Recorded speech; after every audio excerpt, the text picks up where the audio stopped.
যুক্তরাষ্ট্রে জাতীয় নাগরিক পার্টির সদস্য সচিব আক্তার হোসেনের উপর হামলার ঘটনায় দেশের রাজনৈতিক অঙ্গনে নতুন করে ছড়িয়েছে উত্তেজনা। ঘটনার পরপরই এই বিষয়টি নিয়ে প্রতিক্রিয়া জানাচ্ছে দলের নেতাকর্মীরা। তবে কি হয়েছিল সেখানে, এ নিয়ে মুখ খুলেছেন আক্তারের সঙ্গে থাকা এনসিপির যুগ্ম আহ্বায়ক ডাক্তার তাসনিম জারা।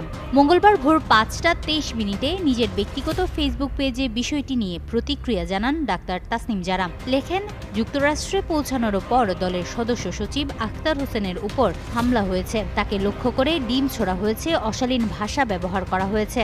তিনি আরও বলেন, এটি ব্যক্তি আক্তারের উপর আক্রমণ নয়, তার রাজনৈতিক পরিচয়ের উপর। কারণ তিনি সেই দলকে প্রতিনিধিত্ব করেন যে দল ফেসিবাদের কাঠামো ভেঙে দিতে প্রতিনিয়ত কাজ করছে। ডাক্তার তাসনিমের মতে এই হামলা স্পষ্ট করে দেখিয়ে দিল যে পরাজিত শক্তির ভয় ও হতাশা কতটা আক্রমণ আক্তার হোসেনকে এক বিন্দুও দুর্বল করবে না বলে আশাবাদ ব্যক্ত করেন তিনি।